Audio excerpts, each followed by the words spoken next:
जय हिंद दोस्तों। एक बार फिर से आप सभी दोस्तों का, सभी मित्रों का, सभी भावी कम्पिटिटरों का मैं आत्मा सिंह आपके अपने प्लेटफॉर्म ज्ञान एकेडमी प्रयागराज में तहे दिल से हार्दिक स्वागत एवं अभिनंदन करता हूं। आइए दोस्तों, आ जाओ फिर से एक बार सब लोग और सभी लोग आकर के और फिर से जो आपकी ये हिंदी सुपर सीरीज है इसके आगे के भाग को देखते हैं। ज़बरदस्त क्वेश्चनों की ये श्रृंखला जो कॉन्टिन्यूअस आपके लिए चल रही है। मैंने आपके लिए कहा है कोई भी एग्जाम हो A to Z, सबसे पहली बात जैसे जिसमें हिंदी पूछी जाती है, खास करके उत्तर प्रदेश सरकार के द्वारा जो भी एग्ज़ाम ऑर्गेनाइज करवाए जाते हैं जिसमें हिंदी पूछी जाती है उसके लिए बहुत ही यूजफुल वीडियो होने वाला है।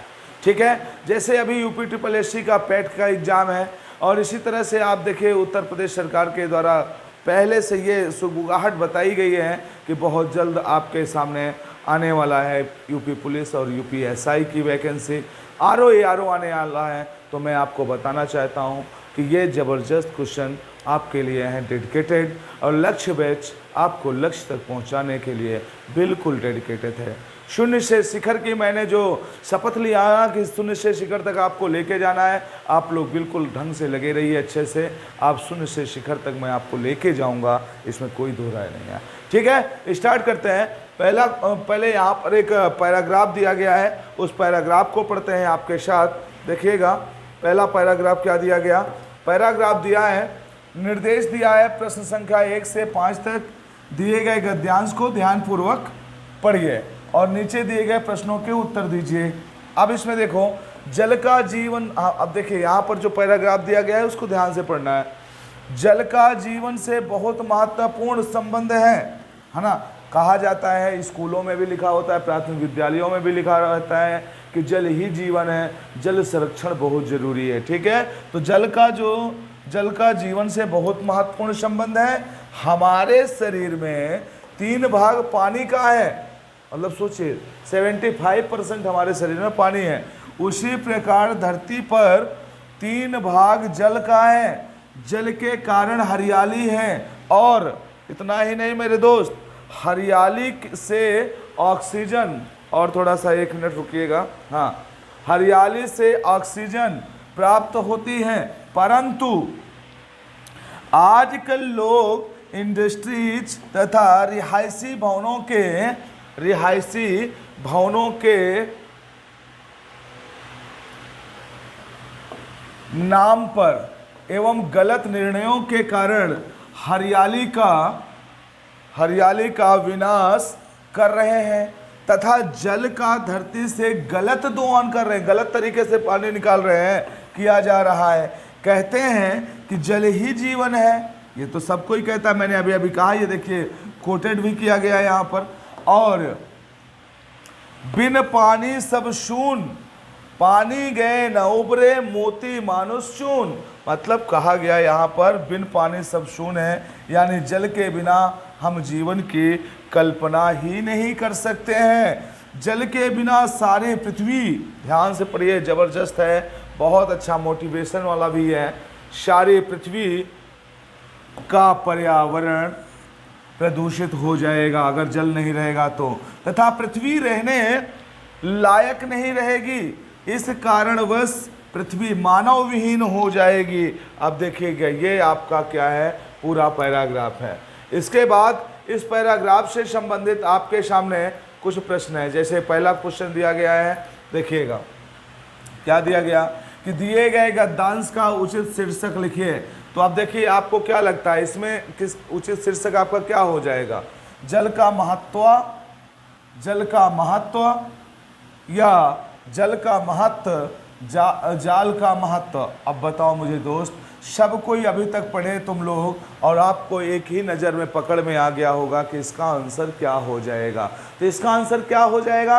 जल का महत्व इसका आंसर हो जाएगा। मतलब शीर्षक इसका क्या है? जल का महत्व बताया गया है इसमें, जो पैराग्राफ आपने पढ़ा है कि जल क्या होता है, जल का हमारे जीवन में क्या उपयोगिता है, जल हमारे लिए क्यों इंपॉर्टेंसी रखता है, जल क्यों महत्वपूर्ण है, ये तो आपने अभी अभी बिल्कुल पढ़ा है। अब आगे देखिएगा सेकंड क्वेश्चन क्या कहता है। धरती पर कितना भाग पानी है? आपने एक लाइन पढ़ा था कि हमारे शरीर में पानी कितना है, 3 भाग पानी है। तो धरती के भी 3 भाग पर क्या है? पानी ही है। तो कितने भाग पर पानी है? 3 भाग पर पानी है। ओके, और आगे देखिएगा क्वेश्चन नंबर नेक्स्ट में चलते हैं। तो क्वेश्चन नंबर तीसरा क्या कहता है? क्वेश्चन नंबर तीसरा कहता है बाबू, है ना, कि हरियाली किसके कारण होती है? तो बताओ हरियाली किसके कारण होता है? जल के कारण होती है, पौधों के कारण होती है, तालाबों के कारण, या नालियों के कारण? ये सब कुछ आपको पैराग्राफ में मिला है। अगर आपने सही से पढ़ा है तो देखिएगा आप लोग, मैं आपको दिखा देता हूँ। जल ही जीवन है, हरियाली का विनाश कर रहे हैं तथा, हाँ यहाँ पर देखिएगा आगे मैं आपको बताता हूँ। जल के कारण हरियाली है, ये यहाँ पर लिखा है, जल के कारण हरियाली है। तो हरियाली किसके कारण है? जल के कारण है बाबू। किसके कारण है हरियाली? हरियाली जो है जल के कारण होती है। मैं ये क्यों बता रहा हूँ ना, कि ऐसे ऐसे अगर पैराग्राफ आप सॉल्व करोगे तो निश्चित रूप से आप बहुत अच्छा कर पाओगे। देखो हरियाली किसके कारण है? हरियाली किसके कारण है? तो आराम से बता सकते हो सर कि ये जल के कारण हरियाली होती है। किसके कारण होगी बाबू? जल के कारण हरियाली होगी। हरियाली किसके कारण? जल के कारण। ओके, चलिएगा क्वेश्चन नंबर नेक्स्ट पे चलते हैं। क्वेश्चन ये अगला देखिए क्या कहता है क्वेश्चन, ध्यान से पढ़िएगा इसको। कहता है हरियाली के विनाश का क्या कारण है? हरियाली का विनाश क्यों होता है? तो दिया गया, इंडस्ट्रीज रिहायशी भवनों के नाम पर जल का धरती से गलत दोहन एवं गलत निर्णयों के कारण हरियाली का विनाश हो रहा है। पहला ऑप्शन हो गया। नंबर 2, इंडस्ट्रीज रिहायशी भवनों के नाम पर जल का धरती से गलत दोहन एवं गलत निर्णयों के कारण जल का विनाश हो रहा है। ये तो दोनों लगभग एक ही तरह के हो गए ऑप्शन नंबर, है ना, 1 और 2। ठीक है, चलेगा। ऑप्शन नंबर 3 पे चलते हैं। क्या दिया है? ये दिया है 3। क्या दिया है? कहता है कि इंडस्ट्रीज रिहायशी भवनों के नाम पर पेड़ पौधों का धरती से गलत दोहन एवं गलत निर्णयों के कारण हरियाली का विनाश हो रहा है। इसको भी समझना। अगला ऑप्शन दिया है सड़कों भवनों के नाम पर जल का धरती से गलत दोहन एवं गलत निर्णयों के कारण हरियाली का विनाश हो रहा है। तो अब आपको बताना है हरियाली का विनाश कैसे हो रहा है। अब अगर आपको इसको जानना है तो आप अगर पैराग्राफ अच्छे से पढ़े हैं तो निश्चित रूप से आप इसको बता पाएंगे। चलिए पैराग्राफ पे आ जाते हैं आपके, देखिएगा क्या दिया है यहाँ पर दिया है। हाँ ये देखो यहाँ पर क्या दिया है, ये दिया है आजकल लोग इंडस्ट्रीज तथा रिहायशी भवनों के नाम पर एवं गलत निर्णयों के कारण हरियाली का विनाश कर रहे हैं तथा जल का धरती से गलत दोहन किया जा रहा है। कहते हैं जल ही जीवन है। तो आपको क्या मिला इसमें? इंडस्ट्रीज और रिहायशी भवनों के नाम पर गलत तरीके से निर्णयों के कारण हरियाली का विनाश हो रहा है। तो अगर मैं आंसर में जाऊंगा तो आंसर में किस में जाऊंगा बताओ? ऑप्शन नंबर पहला। देखो पहला क्या कहा? यही कहा है। क्या कहा गया? कहा गया कि इंडस्ट्री रिहायशी भवनों के नाम पर जल का धरती से गलत दोहन एवं गलत निर्णयों के कारण हरियाली का विनाश हो रहा है। और सेकंड ऑप्शन भी उसी तरह से है। क्या? सेकंड ऑप्शन भी है इंडस्ट्रीज रिहायशी भवनों के नाम पर जल का धरती से गलत दोहन एवं गलत निर्णयों के कारण जल का विनाश हो रहा है। तो बाबू इसमें ये दोनों सेम ऑप्शन हो गए हैं, ये दोनों सही हैं, ये आपके दोनों सही हैं। क्वेश्चन नंबर 4 में ये दोनों ऑप्शन आपके क्या हो जाएंगे? राइट आंसर हो जाएंगे। ओके, क्योंकि पैराग्राफ में ये दोनों बातें सेम कही गई हैं, सेम ही है, ये इसमें अलग कुछ नहीं आपको नजर आएगा। ठीक है, चलिए अगला दिया है ऑक्सीजन हमें कहाँ से प्राप्त होती है। अगला क्वेश्चन कहता है ऑक्सीजन हमें कहाँ से प्राप्त होती है। बताओ ऑक्सीजन हमें कहाँ से प्राप्त होती है? तो बताओ हमें हरियाली से ऑक्सीजन प्राप्त होती है। बात तो सही है आपके। हमें जल से ऑक्सीजन प्राप्त होती है, हमें प्रदूषण कम होने से ऑक्सीजन प्राप्त होती है, हमें फूलों से ऑक्सीजन प्राप्त होती है। तो बाबू ये तो नहीं हो पाएगा। बाकी देखो हमें प्रदूषण अगर कम होगा तो ऑक्सीजन बेहतर मिलेगी, ये भी ठीक है, लेकिन अकॉर्डिंग टू पैराग्राफ हमें आंसर देखना है। तो इसमें ऑक्सीजन हमें कहाँ से प्राप्त होती है, इस पर हमें चलना पड़ेगा एक बार फिर से वहीं पर। देखो मैं आपको दिखाता हूँ हमें ऑक्सीजन कहाँ से प्राप्त होती है। देखो यहाँ पर क्या दिया है, दिया क्या गया है, दिया गया है जल के कारण हरियाली है और हरियाली से ऑक्सीजन प्राप्त होती है। किससे प्राप्त होती है ऑक्सीजन, किससे प्राप्त हो रही है, हरियाली से हमें ऑक्सीजन प्राप्त हो रही है। ठीक है, तो अगर हम अपने आंसर में चलेंगे तो यहाँ पर जल भी है ना, जल भी है और हरियाली भी है। देखो इसमें जल भी है, हरियाली भी है। तो हमें ऑक्सीजन कहाँ से प्राप्त होती है बाबू, तो हमें हरियाली से ऑक्सीजन प्राप्त होती है। ऑप्शन नंबर क्या हो जाएगा, A is the right answer this question. Okay चलिएगा, बहुत बढ़िया, ये हो गया पैराग्राफ। अब आ जाइए, यहाँ पर एक संधि विच्छेद दिया है। क्या दिया है, विद्यार्थी के लिए सही संधि विच्छेद को चुनिए। तो क्या हो जाएगा, विद्या धन अर्थी, तो ये तो विद्या ही गलत लिखा है, मतलब ये गलत हो जाएगा, है ना। विद्य धन अर्थी नहीं होगा बाबू, ये भी गलत हो जाएगा, क्योंकि इसमें क्या होता है, विद्या धन अर्थी होना चाहिए। क्या होना चाहिए, विद्या धन अर्थी होना चाहिए, विद्या धन अर्थी। इसमें दिया है विद्या धन आर्थी, ये भी गलत है, क्योंकि देखिए यहाँ पर बड़ा आ प्लस छोटा आ मिलकर बड़ा आ हुए हैं, तभी इसको लिखा गया विद्या अर्थी। क्या लिखा गया, विद्यार्थी, मतलब छोटा आ और बड़ा आ मिलाकर बड़ा आ हुआ। ठीक है, तो ये क्या हो जाएगा, विद्यार्थी हो जाएगा। बहुत बढ़िया।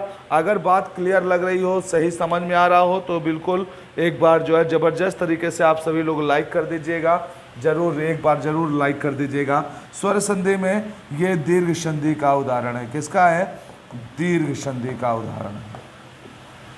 ठीक है, बात क्लियर है ना एकदम। चलिए याद रखिएगा और एक बार आप लोग लाइक जरूर कर दीजिएगा। ठीक है, चलो आगे बढ़ते हैं। क्वेश्चन नंबर नेक्स्ट क्या कहता है आपसे, इसको देख लीजिए।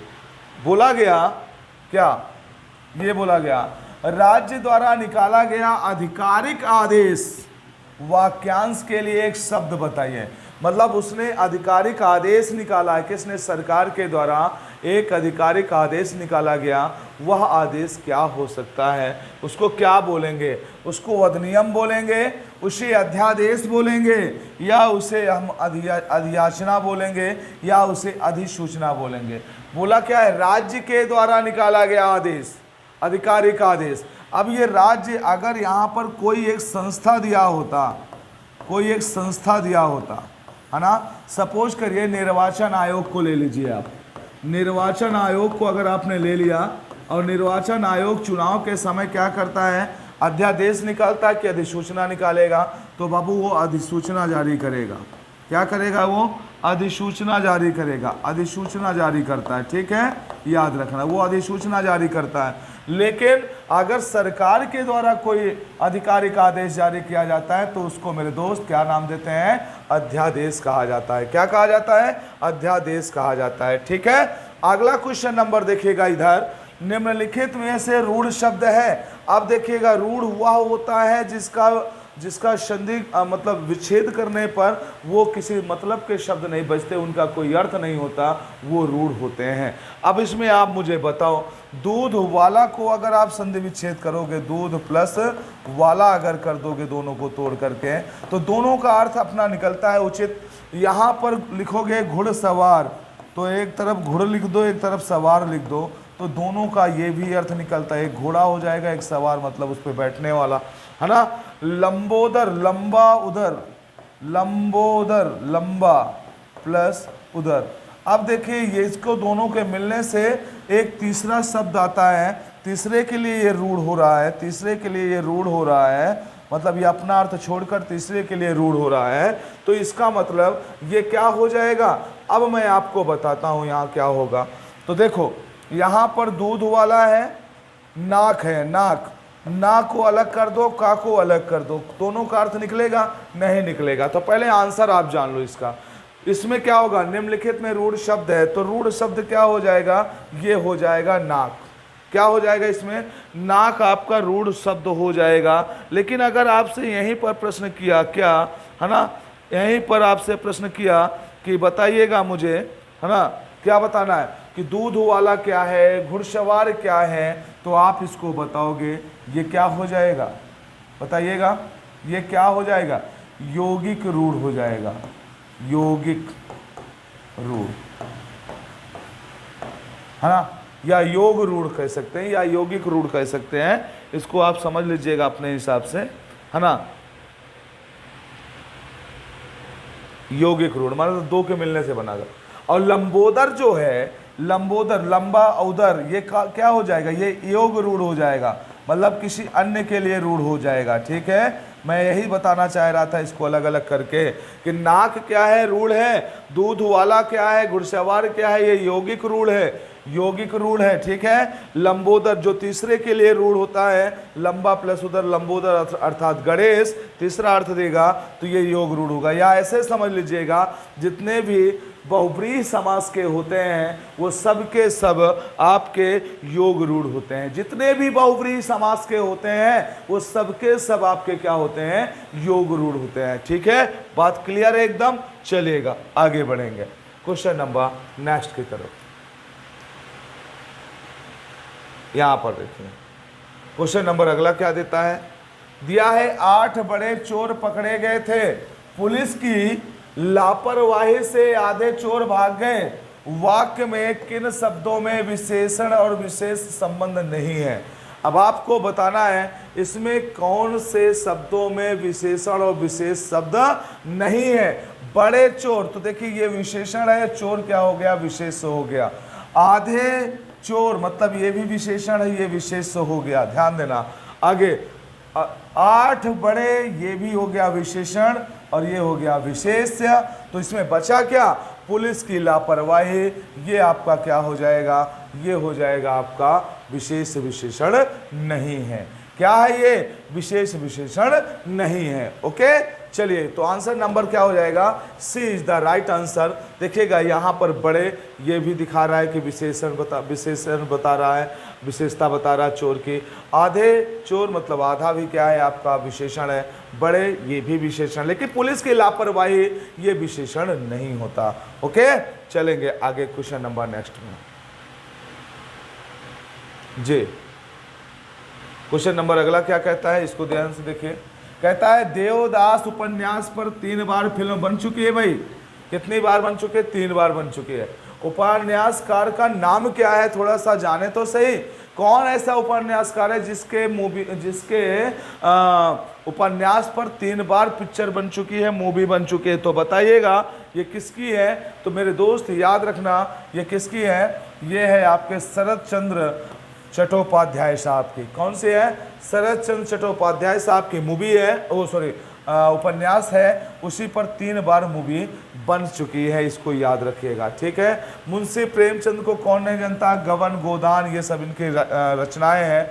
धर्मवीर भारती को जानते हैं, सूर्य का घोड़ा, इस तरह से करके इनकी भी रचनाएं हैं, है ना। मतलब बहुत सारे, रामचंद्र शुक्ल हैं, शुक्ल युग के लिए जाने जाते हैं। तो ये सब महत्वपूर्ण पर्सनालिटी हैं, लेकिन आप उपाध्याय साहब को याद रखिएगा। हडोली बोली उपभाषा के अंतर्गत आती है, बताइए किस उपभाषा के अंतर्गत आती है हडोली बोली। हाडोती बोली उपभाषा के अंतर्गत आती है, किसके, बिहारी है, पहाड़ी है, कन्नड़ है या राजस्थानी है। तो बाबू हाडोती बोली जो है वो राजस्थानी भाषा के अंतर्गत आती है, किसमें, राजस्थानी भाषा के अंतर्गत आती है हाडोली बोली। ठीक है, ये पहाड़ी भी नहीं है, ना तो कन्नड़ है, ना तो ये बिहारी है, ये किस में आती है, राजस्थानी उपभाषा के अंतर्गत आती है। ठीक है, और ये पूर्वी राजस्थान में बूंदी और कोटा राज्य में बोली जाती है। कहाँ बोली जाती है, बूंदी और कोटा राज्य में बोली जाती है, बूंदी और कोटा राज्य में बोली जाती है। ठीक है, चलिएगा क्वेश्चन नंबर नेक्स्ट देखेंगे आप, इसको देखिए। निम्नलिखित शब्दों को ध्वनियों के साथ जोड़िए। अब ध्वनियों के साथ जोड़ना है आपको, बताओ इसको ध्वनियों के साथ जोड़ना है आपको।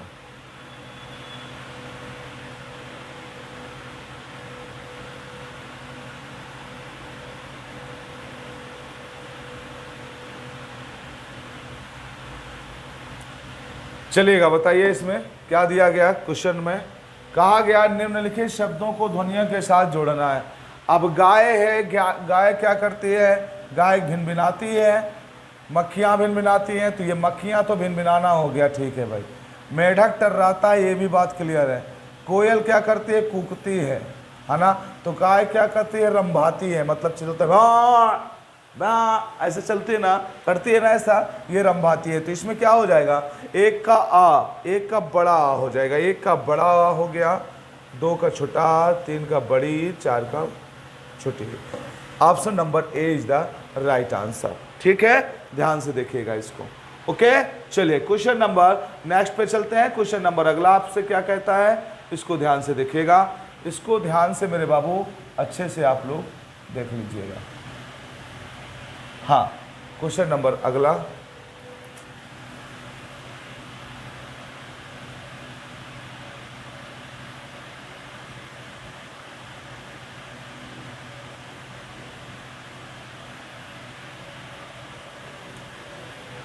बताइएगा इसमें क्या कहा गया। इसमें कहा गया कि लिखित भाषा में मूल ध्वनियों के लिए जो चिन्ह मान लिए गए हैं, जिस रूप में ये लिखे जाते हैं, उसे क्या कहते हैं।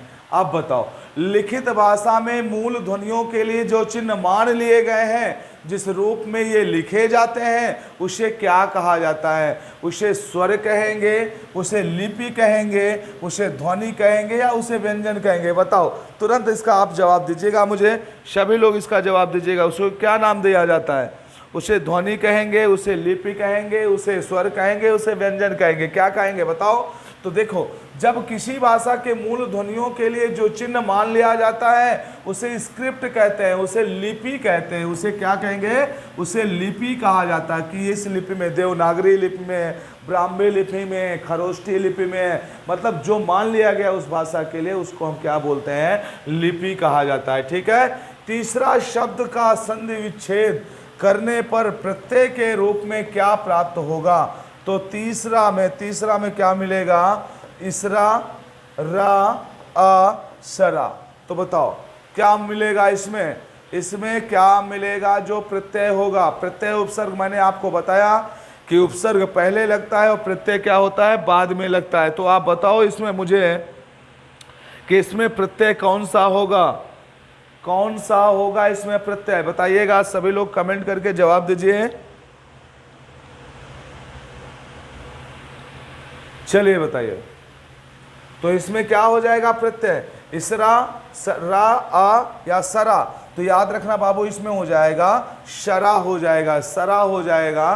तो इसरा में शरा आपका हो जाएगा क्या, प्रत्यय हो जाएगा, ठीक है। याद रखिएगा, सरा इसका प्रत्यय हो जाएगा। आगे चलते हैं, इसको बताइए। क्वेश्चन नंबर नेक्स्ट दिया है कि निम्नलिखित शब्दों में से तद्भव शब्द को पहचानिए। अब इसमें तद्भव कौन सा है भाई, प्रस्तर, जामुन, तैल, पौत्र। अब इसमें से क्या पहचानना है, तद्भव शब्द पहचानना है। तत्सम और तत्सम को निकाल दो, कोई इसमें जो है 3 तत्सम हो गए, एक ही तद्भव होगा। तो देखिए इसमें कौन सा तत्सम होगा और कौन सा तद्भव होगा भाई, सभी लोग इसमें कमेंट करके बताएंगे।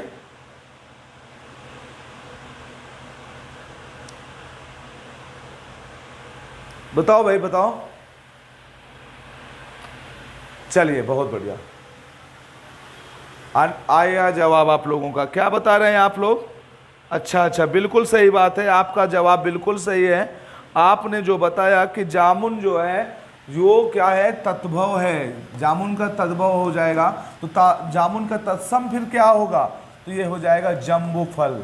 क्या हो जाएगा, जम्बू फल हो जाएगा, ये आपका तत्सम हो जाएगा। पौत्र भी आपका तत्सम है, प्रस्तर भी है, तेल भी है, तेल नहीं बल्कि तैल है, ये आपका क्या हो जाते हैं, ये आपका तत्सम है, बाकी ये तद्भव है। देखिएगा, याद रखिए, इसी तरह से तद्भव और तत्सम तैयार होते हैं। आपको रटने से तैयार नहीं होने वाला तत्सम तद्भव, ठीक है। मैं बार बार बता रहा हूँ, तद्भव तत्सम रटने से कभी नहीं तैयार होते हैं। जब ज़्यादा से ज़्यादा आप प्रैक्टिस में लाएंगे तो आपके तत्सम तद्भव पर्यायवाची हैं, विलोम शब्द हैं, ये आराम से आपको क्लियर हो जाते हैं, ओके। तो देखिएगा, तो जैसे जामुन का क्या हो जाएगा, तत्सम जम्बू फल हो जाएगा। बाकी ये जो पौत्र है ये भी तत्सम है। प्रस्तर ये पत्थर का होता है, तैल ये तेल का होता है, तैल। ठीक है, आगे देखिएगा क्वेश्चन नंबर नेक्स्ट पे चलते हैं। क्वेश्चन नंबर नेक्स्ट क्या कहता है, इसको ध्यान से देखना।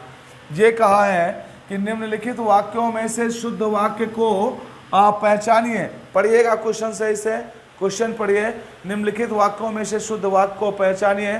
सभी लोग इसका जवाब देंगे, क्वेश्चन का सभी लोग जवाब देंगे। चलिए, क्या है, मैं तुमको कुछ कहता है, मैं तुमको कुछ कहता है। अरे राम राम राम राम, ये तो पहले मैं तुमको कुछ कहता है नहीं कहता ना। हाँ ठीक है। मैं और मेरी माँ, मैं और मेरी माँ घूमने जाने वाली है। अच्छा, मैं तो ये बकरी हो गया। प्रत्येक को 5-5 रुपए दिए जाए। तुम्हारे को जाना है, अरे तुम्हारे को जाना है कि हमारे को जाना है, ऐसे नहीं, तुमको जाना है नहीं, ये यहाँ पर ये भी गलत हो जाएगा। और यहाँ पर आपका केवल सी नंबर आपका सही है, क्योंकि प्रत्येक को 5-5 रुपए दिए जाएं। किसको? प्रत्येक पर्सन को, जितने भी बच्चे हैं सबको 5-5 रुपए मेला करने के लिए दिए जाएं। ओके, चलिएगा अब आगे देखिए। ये बहुत अच्छा क्वेश्चन है, बहुत प्यारा क्वेश्चन है, इसको ध्यान से पढ़ लीजिए। बहुत प्यारा क्वेश्चन है, देखिएगा क्या कहा है इसमें। कहा गया कि काशी नागरी प्रचारणी सभा, बहुत बार पूछा गया प्रश्न है, मैं बता रहा हूं, ये मोस्ट इंपॉर्टेंट क्वेश्चन है, ये बहुत बार पूछा गया है। काशी नागरी प्रचारणी सभा की स्थापना किस वर्ष हुई? अब आपको बताना है किस वर्ष काशी नागरी प्रचारणी सभा की स्थापना की गई। सभी लोग कमेंट करके मुझे जवाब देंगे तुरंत। सब लोग जवाब दीजिएगा। काशी नागरी प्रचारणी सभा की स्थापना कब हुई? तो ये मेरे बाबू याद रखिएगा, ये कब हुआ था? 1893 में हुआ। और आपको पता है इसी टाइम पे स्वामी विवेकानंद जी, कौन? स्वामी विवेकानंद जी शिकागो धर्म सम्मेलन में गए थे। कहाँ पर गए थे? शिकागो धर्म सम्मेलन में। ओके, सम्मेलन में गए, ठीक है। चलिएगा, बहुत बढ़िया। आगे दिया है खाली स्थान संकेतवाचक अव्यय नहीं है। अब इसमें संकेतवाचक अव्यय कौन सा नहीं है बताओ? संकेतवाचक अव्यय नहीं, यद्यपि, तथापि, तब, ताकि, चारों में से बताओ आप मुझे कि इसका आंसर क्या हो जाएगा। क्वेश्चन नंबर 18 का आंसर मुझे आप लोग बताइएगा। सभी लोग कमेंट करके बताइए, सभी लोग कमेंट करके बताइएगा। चलिए, संकेतवाचक अव्यय नहीं है पूछा है, तो आप बताइएगा मुझे। यद्यपि ये तो संकेतवाचक है ही है, तथापि, हाँ, फिर तब, ये तीनों के तीनों संकेतवाचक हैं भाई। ताकि, ताकि ऐसा हो पाए, ये उद्देश्यवाचक है। क्या है ये? उद्देश्यवाचक है, याद रखना, ये उद्देश्यपूर्ण है, उद्देश्यवाचक है, ध्यान रखना, ये उद्देश्य के लिए उपयोग किया जाता है। ताकि अगर आप इस काम को ऐसा कर लें ताकि वह कार्य बेहतर हो जाए, मतलब ये आपका उद्देश्य बताता है कि हाँ उसके लिए आप ऐसा कर रहे हो, ठीक है। तो ये संकेतवाचक ताकि नहीं होता, बल्कि ये तीनों होते हैं आपके संकेतवाचक अव्यय, ठीक है। चलिए, क्वेश्चन नंबर 18 के बाद 19 आपके सामने है, आप लोग इसमें से बताइए। बढ़िया क्वेश्चन है और इस तरह क्वेश्चन बहुत पूछे जाते हैं। इनमें पुल्लिंग शब्द है कौन सा? गरीबी, गर्मी, बीमारी। क्या गरीबी, गर्मी, बीमारी? गरीबी आता है कि गरीबी आती है? बीमारी आता है कि बीमारी आती है? गर्मी आता है कि गर्मी आती है? तो ये स्त्रीलिंग है, ठीक है। लाश पड़ी है, तलाश जारी है, कोशिश हो रही है कि कोशिश हो रहा है? हाँ। प्रार्थना की जा रही है, दया की जाती है, कृपा की जाती है। पानी पीनी है, घी खानी है, दही पीनी है, बताओ। तो देखिए, दही खानी है, नहीं नहीं नहीं, यहाँ पर हो जाएगा option number D is the right answer. क्या हो जाएगा? पानी, घी और दही क्या हो जाएंगे? ये पुल्लिंग हो जाएंगे। पानी, घी और दही क्या हो जाएंगे मेरे बाबू? ये पुल्लिंग हो जाएंगे। बाकी सब क्या हो जाएंगे? सब के सब क्या हो जाएंगे? स्त्रीलिंग हो जाएंगे। ठीक है, चलिए आगे। हाँ, इसको ध्यान से देखना। क्वेश्चन नंबर 20 कहता है निम्नलिखित में सर्वनाम है। अब कौन सर्वनाम है बताओ? घर, आप, पहाड़, नदी। आपको सर्वनाम कौन सा लग रहा है? घर आपको सर्वनाम लगता है? जी नहीं, बिल्कुल ये सर्वनाम नहीं है ना। पहाड़ ये भी सर्वनाम नहीं है। नदी ये भी सर्वनाम नहीं है। ठीक है, नदी भी सर्वनाम नहीं है। तो बताओ है क्या इसमें? इसमें आप सर्वनाम है। आप क्या है इसमें? मतलब आप, जो आपका नाम है, नाम ना लेकर के आप उसके जगह पर आप बोलते हैं। सब लोग सर्वनाम का उपयोग करते हैं, मतलब संज्ञा की जगह पर सर्वनाम का उपयोग किया जाता है। तो संज्ञा के जगह, जहाँ संज्ञा है, संज्ञा के जगह पर जब सर्वनाम का उपयोग किया जाता है तो उसे सर्वनाम कहा जाता है ना। जैसे ये दिया है, जैसे किसी का नाम लेना, जैसे हमने कहा कमलेश, तो वो सुन के चला आया। और मैंने कहा आप थोड़ा सा इधर आ जाओ, मतलब बुला उसी को रहा हूँ लेकिन आप इधर आ जाओ, तो मतलब संज्ञा की जगह मैंने किसका उपयोग किया? सर्वनाम का उपयोग किया। ठीक है, चलो इधर देखो क्वेश्चन नंबर नेक्स्ट। निम्नलिखित में से कौन सा शब्द यमुना का एक पर्याय नहीं है? अब इसमें यमुना किसकी पर्याय? यमुना का पर्याय कौन सा नहीं है? रविशुता ये तो है, कालिंदी ये तो कालिंदी भी है, रविशुता भी है, जानवी भी है, मुझे लगता है। बिल्कुल बिल्कुल बिल्कुल लगना नहीं चाहिए, है ही है ना कि नहीं है? बताइए। चलिए, श्यामा, श्यामा है। ठीक है, रविशुता भी है। जानवी जो है यमुना की ना हो करके ये किसकी है? ये गंगा की होती है। किसकी होती है? ये गंगा की होती है पर्यायवाची। किसकी होती है? गंगा की पर्यायवाची जानवी होती है। ठीक है, रविशुता, कालिंदी और श्यामा ये क्या है? किसकी है? यमुना की पर्यायवाची है। ठीक है, आगे। निम्न में से कौन सा वर्ण अघोष है? अब फिर से घोष और अघोष की बात आ गई आपके सामने। अब मुझे बताओ कौन से शब्द घोष होते हैं, कौन से आपके शब्द अघोष होते हैं? पहली बात तो आपको ये बहुत जानना जरूरी होता है ना, कि कौन से शब्द आपके घोष हैं, कौन से आपके अघोष होते हैं। तो पहले तो आप जानते हैं 1, 3, 5, 1, 3, 5 आपके क्या होते हैं? अघोष होते हैं। 1, 3, 5 ये आपके अघोष होते हैं, और 2 और 4 ये आपके घोष होते हैं। तो अब इसमें से देखो 1, 3 किसी भी वर्ग के का से पातक में किसी भी वर्ग के पहला, तीसरा और पांचवा जो होता है वो अघोष होता है, और जो दूसरा और चौथा होता है वो घोष होता है। अब यहाँ पर बताओ आप मुझे, चा, जा, झा, डा, है ना। अब इसमें क्या हो जाएगा? छा, जा, चा, छा, जा, चा, छा, जा, झा, है ना, टा, ठा, डा। अब इसमें बताओ, फंसा दिया चक्कर में, कौन सा घोष है? Question number 22।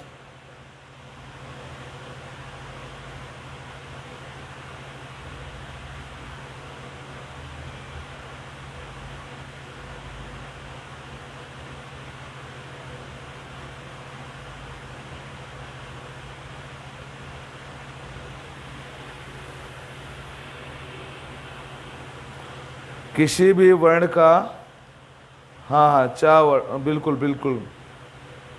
एक मिनट वो महाप्राण अल्पप्राण में, एक मिनट गड़बड़ हो गया थोड़ा सा। चलिए कोई बात नहीं, इसको ध्यान दीजिएगा। किसी भी वर्ण का पहला, किसी भी वर्ण का पहला और दूसरा, है ना, किसी भी वर्ण का क्या होगा?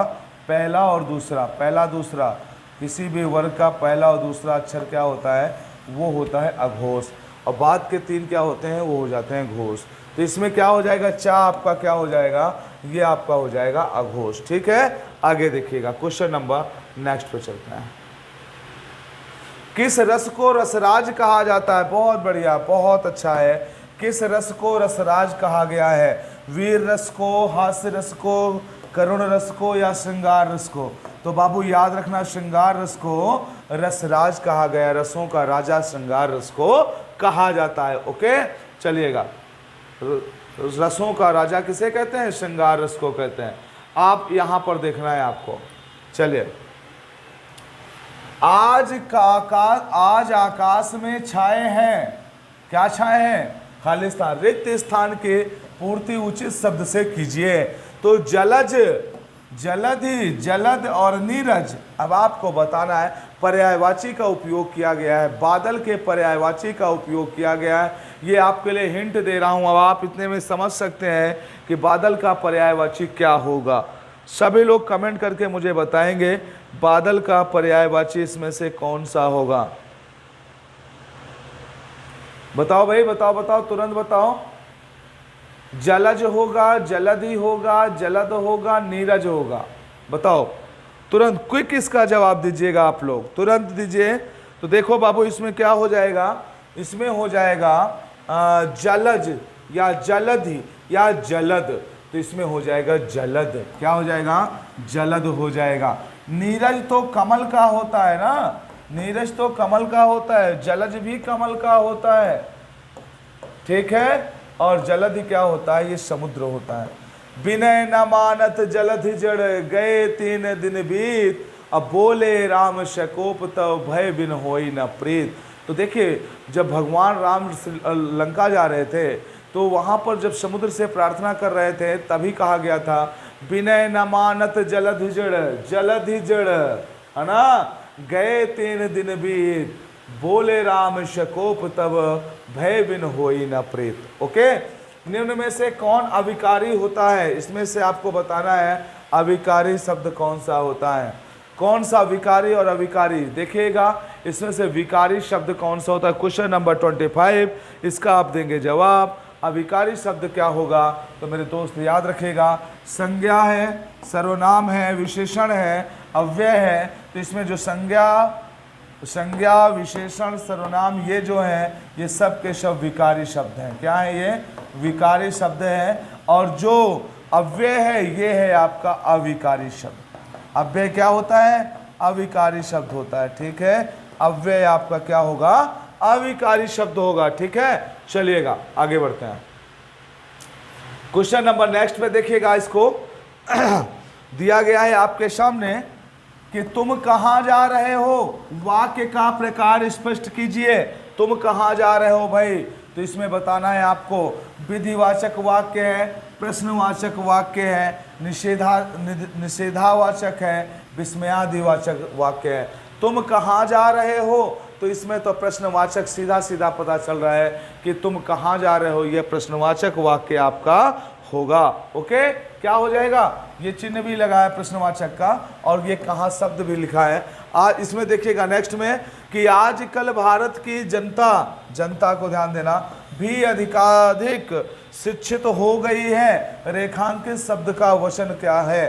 तो एक वचन है, दो वचन है, बहुवचन है, इनमें से कोई नहीं। तो सीधा सीधा जनता कोई एक नहीं होता, सभी लोगों को मिला करके जनता का निर्माण होता है। तो ऑप्शन नंबर क्या हो जाएगा? B is the right answer. 27 का क्या हो जाएगा? जनता आपका क्या हो जाएगा भाई? जनता आपका, सॉरी, हाँ, तो जनता आपका क्या हो जाएगा? एक मिनट,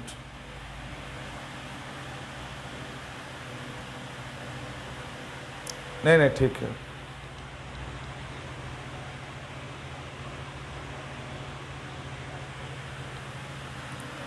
चलिएगा, एक मिनट रुकिएगा।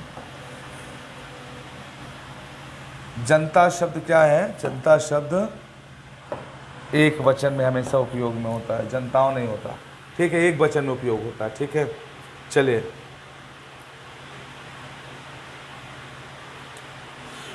निस उपसर्ग से बना शब्द, किसमें से? निस उपसर्ग से बना शब्द निम्न में से कौन सा है? निःशेष, नीलेश, विशेष, निस्तेज। बताइएगा, बताइए, तुरंत बताइए। निस उपसर्ग से बना शब्द निम्न में से कौन सा है? निःशेष होगा, नीलेश होगा, विशेष होगा, निस्तेज होगा। तो बाबू इसमें आंसर आपका हो जाएगा option number D is the right answer. निस्तेज हो जाएगा। क्या कहा जाएगा इसको? निस्तेज कहा जाएगा। ये हो जाएगा निस्तेज, आपका निस उपसर्ग से बना हुआ है। धोबी शब्द का स्त्रीलिंग क्या होगा? बताओ। धोबिना, धोबिन, धोबिने, धोबिनी, तो यह हो जाएगा धोबिन। ठीक है, ये आरओ में पूछा गया था मुझे लगता है ना। आगे, शेर के लिए सही पर्यायवाची शब्दों वाले, है ना, सही पर्यायवाची शब्दों वाले पंक्ति को चुनना है। अब आपको बताना है यहाँ पर शेर के लिए, किसके लिए? शेर के लिए आपको सही पर्यायवाची वाली पंक्ति को चुनना है। शेर के लिए पर्यायवाची क्या होगा? केसरी होगा, शार्दुल होगा, मृगेंद्र होगा। केसरी अहेरी मृगेंद्र होगा, केसरी पंचानन मृग होगा, केसरी पंचानन मृगेंद्र होगा। तो इसका ऑप्शन नंबर पहला ही सही हो जाएगा, केसरी शार्दुल मृगेंद्र होगा। क्या होगा? केसरी शार्दुल और मृगेंद्र होगा। ये आपका क्या कहलाएगा? शेर के लिए पर्यायवाची है। क्वेश्चन नंबर 30 का आंसर नंबर 1 राइट आंसर है। ओके, चलिएगा क्वेश्चन नंबर नेक्स्ट पे चलते हैं 31 में। 31 क्या कहता है आपसे? देखो, कहता है गांधी जी का राम राज्य का स्वप्न, गांधी जी का राम राज्य का स्वप्न आज तक नहीं हुआ। क्या? पूरा कि साकार कि निराकार कि स्वीकार कि आकार? अब बताओ, निरुक्त स्थान के लिए सही विकल्प चुनना है। तो आज तक नहीं हुआ, साकार होगा, आकार तो निराकार स्वीकार तो होगा नहीं।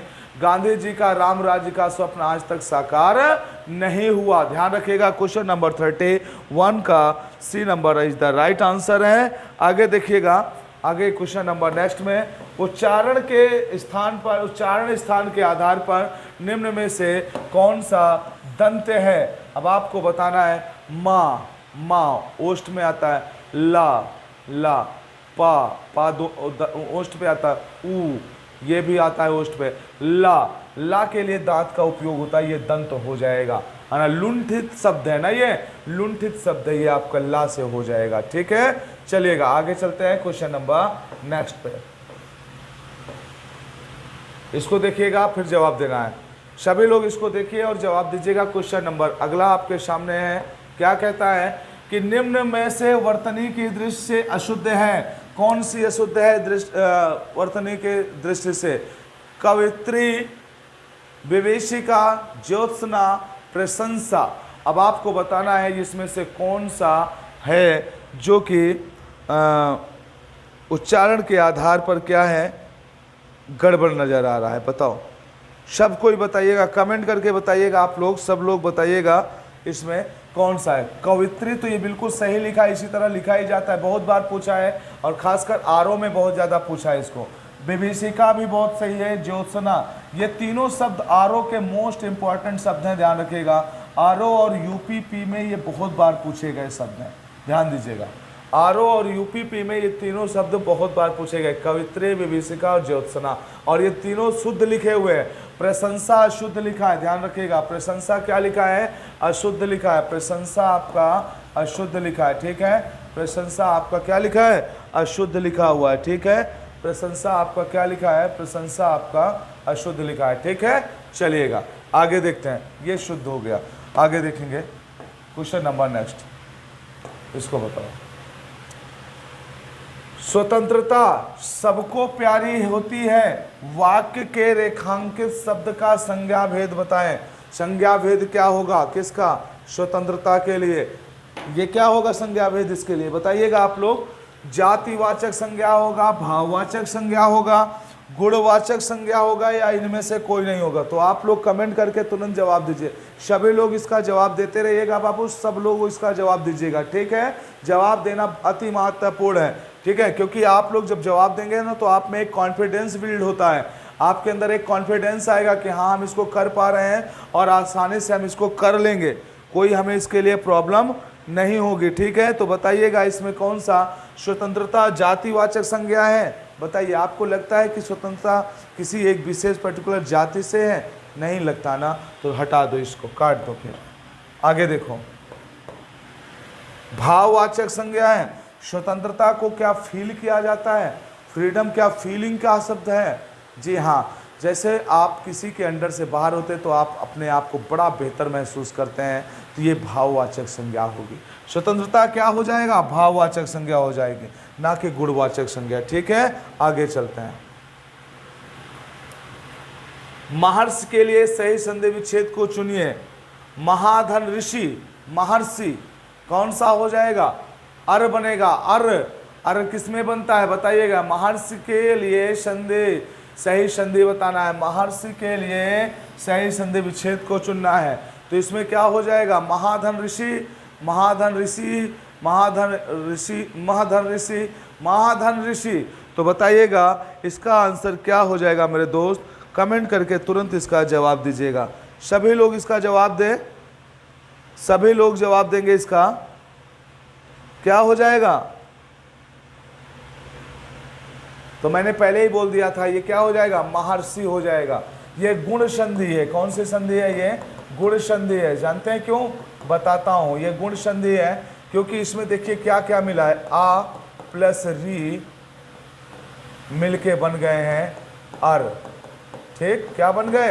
अर बन गया, तो इसीलिए इसको कहा गया ये गुण संधि है। ये हो जाएगा महर्षि। ठीक है, क्या हो जाएगा बाबू? ये महर्षि हो जाएगा।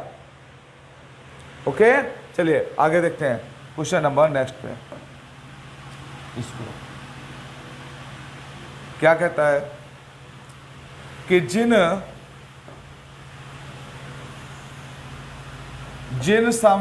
समस्त पदों में पहला पद संख्यावाची हो, ध्यान देना, पहला पद संख्यावाची हो और उससे समुदाय का बोध होता हो, तो उसे क्या कहते हैं बताओ? पहला शब्द संख्यावाची हो और उससे समुदाय का बोध होता हो तो उसे क्या कहेंगे? द्विगु समास कहेंगे, द्वंद्व समास कहेंगे, अव्ययी भाव समास कहेंगे, या कर्मधारय समास कहेंगे। ये समास का क्वेश्चन है, आप लोग इसका जवाब दीजिएगा। जिन समस्त पदों में पहला पद संख्यावाची हो, संख्यावाची होने के बाद और उसमें समुदाय का बोध होता हो, तो उसे हम क्या नाम देंगे? तो आप लोग मुझे बताइए। संख्यावाची मैंने आपको क्या बताया था? जो संख्यावाची होता है वो क्या होता है? द्विगु समास होता है, जिनमें दोनों पद प्रधान होते हैं, द्वंद्व होता है। कर्मधारय में मैंने आपको बताया था कि कर्म धारण करता है, और तत्पुरुष में क्या होता है? उसमें क्या होता है? तत्पुरुष में उसमें कारक चिन्ह होते हैं। अव्यय में क्या होता है? पहला शब्द अव्यय होता है। ठीक है, चलिएगा क्वेश्चन नंबर नेक्स्ट। चलिए आइए, यहाँ पर क्या कह रहा है? कह रहा है दशरथ सुत त्यों लोक बखाना, दशरथ सुत त्यों लोक बखाना और राम नाम का मरम है आना। देखिएगा बहुत बढ़िया है।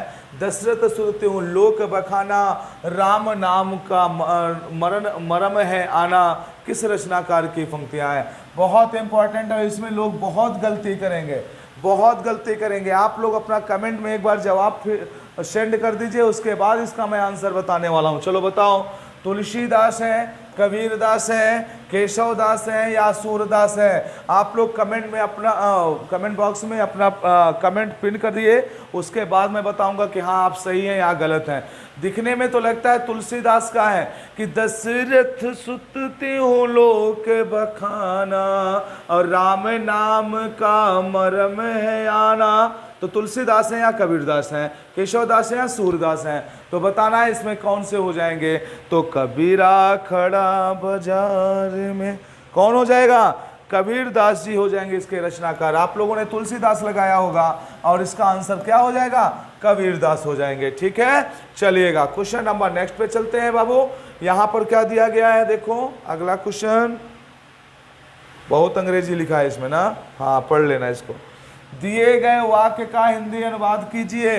तो दिया है authorisation letter with specimen, signature of the bearer. तो बताइए, वाहक के नमूना हस्ताक्षर वाला प्राधिकार पत्र, वाहक के नमूना हस्ताक्षर वाला अधिकार पत्र, तो सेम ही है दोनों, है ना। और आगे वाहक द्वारा जारी किया गया प्राधिकार पत्र, नमूना हस्ताक्षर वाला अधिकार पत्र। अब इसका आप लोग देंगे जवाब। सभी लोग इसका बताइएगा जवाब क्या हो जाएगा, क्या होगा बाबू इसमें? सभी लोग इसको कमेंट करके इसका जवाब दीजिएगा। ऑथराइजेशन, ये क्या होता है? ये अधिकार होता है, प्राधिकार होता है। लेटर, अधिकार पत्र हो गया। विथ स्पेसिमेन, मतलब वो किसी स्पेशल के लिए। सिग्नेचर, हस्ताक्षर। ऑफ द वेरियर, मतलब जो वाहक होता है, वाहक के नमूना हस्ताक्षर वाला प्राधिकार पत्र हो जाएगा। ओके, चलिएगा, बहुत बढ़िया। एक दो क्वेश्चन ऐसे भी आ जाते हैं जिसमें इंग्लिश को हिंदी में करना होता है। आगे देखिएगा क्या दिया है, बहुत बढ़िया क्वेश्चन है। पढ़िएगा, पहले ध्यान से पढ़िएगा और फिर मुझे जवाब दीजिएगा। सभी लोग इसको ध्यान से पढ़ें, फिर इसका जवाब दें मुझे। कहा गया, नारी कुमुदिनी अवधिसर रघुपति बिरह दिनेश, अस्त भय प्रकटित भई निरख राम राकेश, है ना। देखिएगा, नारी कुमुदिनी अवधिसर, नारी कुमुदिनी अवधिसर रघुपति बिरह दिनेश, अस्त भय प्रकटित भई निरख राम राकेश। अब पूछा है उपर्युक्त पंक्तियों में कौन सा अलंकार है, तो आप बताइएगा। रूपक अलंकार है, पुनरोक्ति अलंकार है, या वक्रोक्ति अलंकार है, या उपमा अलंकार है। तो मेरे दोस्त याद रखिएगा, इसमें सीधा सीधा रूपक अलंकार है। जब उपमेय को उपमान का मान लिया जाता है, जैसे राकेश को राम का रूप मान लिया गया, मतलब राम के साथ तुलना कर दी गई उसको। तो जैसे कहा क्या, बहुत बढ़िया पंक्तियां है। नारी कुमुदनी अवधेसर रघुपति बिरह दिनेश, और अस्त भय प्रकटित भय निरखी राम राकेश। ओके, चलिएगा आगे चलते हैं। Question number next, Ramcharitmanas. Ramcharitmanas की भाषा कैसी है? अवधी है, अब्रज है, खड़ी बोली है, मैथिली है। तो सब जानते हैं ये अवधी भाषा में लिखी गई है। रामचरितमानस किस में है? अवधी में है ना। है कि नहीं है बताइए? है, बिल्कुल है ना। चलिए, बहुत बढ़िया। याद, कुछ पंक्तियां आपको भी याद रखनी चाहिए, काम आती रहती हैं, है ना, आती रहती है काम। ठीक है, जैसे कहा गया क्या, आने काठ रचू चिता बनाई, अरे मातु अनल पुनी देहु लगाई। जब सीता माता जो अयोध्या में थी, अरे वहाँ लंका में थी, तो बड़ी दुखी हो गई थी। तो वो कह रहे थे, यह सपना में कहाँ हो बिचारी, हो यही गए सत्य दिन चारी। तो मतलब वहाँ पर जो त्रिजटा थी वो उनसे बात कर रही थी, और वो कह रही थी कि बेटी मैं सपना देखी हूँ कि इस तरह से प्रभु आ रहे हैं, और वो आ गए। ठीक है, चलिए कोई बात नहीं। तो अवधी भाषा में है ये। आगे चलते हैं, नेक्स्ट में चलते हैं। अगला, धूरी भरे अति शोभित श्याम तुझैसी बनी सिर सुंदर चोटी। बहुत बढ़िया, बहुत अच्छे। इसको थोड़ा सा स्क्रॉल करना पड़ेगा मुझे लगता है। चलो आ जाओ, ऊपर आओ थोड़ा सा। हाँ, यहाँ पर आ जाओ तो थोड़ा सा आमना सामना हो जाए फिर। चले, दिया है, धूरी भरे यति शोभित श्याम तू तैसे बनी सिर सुंदर चोटी, और खेलत खात फिरे अंगना पग, खेलत खात फिरे अंगना पग, पैजनी बाजत पीरी कछोटी। निम्न पंक्तियों में कौन सा रस है? कौन सा रस है मेरे बाबू? इसमें कौन सा रस है आपको बताना है। इसमें कौन सा रस है तो बताइएगा। हास्य रस है, भयानक रस है, वात्सल्य रस है, या शांत रस? तो शांत रस तो है नहीं, निर्वेद। भयानक रस भी नहीं है, बचे दो रस। हास्य रस है कि वात्सल्य रस है? तो देखिएगा, पंक्तियां पढ़ के ही पता चल जाता है कि इसमें क्या होना चाहिए, वात्सल्य रस होना चाहिए। क्या होना चाहिए इसमें मेरे दोस्त, वात्सल्य रस होता है। ठीक है, माता जी आनंद ले रही हैं अपने बच्चे के साथ। आगे देखिएगा, जिन शब्दों की उत्पत्ति का पता नहीं चलता उन्हें कहा जाता है क्या? जिन शब्दों की उत्पत्ति का पता नहीं चलता उन्हें क्या कहा जाता है? विदेशज, देशज, तत्सम या तद्भव। तो उनको क्या बोलेंगे? जिन शब्दों की उत्पत्ति का पता ही ना चले कि ये शब्द कहाँ से आया है। तो ये होता है जैसे कहेंगे, ए धीरे धीरे चलिए, अवे फलाने जगह चला जा, ये काम कर लेता ही पनिया पिया दे। अब पनिया कहाँ लिखा है? कहीं लिखा मिलेगा आपको? नहीं मिलेगा ना। तो इसका मतलब कहने का कि ये देशज शब्द होते हैं जिनकी उत्पत्ति का कोई अता पता नहीं चलता। बेड़ा पार होना मुहावरे का अर्थ क्या होगा? योजना में सफल होना, योजना में असफल होना, नदी पार कर लेना, हथकड़ी खुलना। तो देखिएगा, बेड़ा पार करने का मतलब योजना में सफल होना। ठीक है, क्या हो जाएगा? बेड़ा पार करना का मतलब हो जाएगा योजना में सफल होना। ठीक है, चलिएगा आगे देखिए क्वेश्चन नंबर नेक्स्ट में। क्वेश्चन नंबर अगला आपका है, बस इतने ही है। चलिए आज के लिए बाबू इतना ही।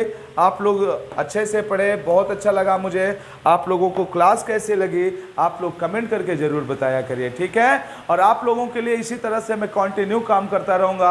आप लोग अपना ट्रस्ट मुझ पर बनाए रहिए, मैं आप पर बनाए रखता हूँ, और हम दोनों मिल करके अपने लक्ष्य तक पहुँचते हैं। ठीक है, चलिए बाबू आज के लिए इतना ही, फिर मिलेंगे नेक्स्ट क्लास में। तब तक आप लोग अच्छे से पढ़ते लिखते रहिएगा। ओके, जय हिंद, जय भारत, बाय बाय।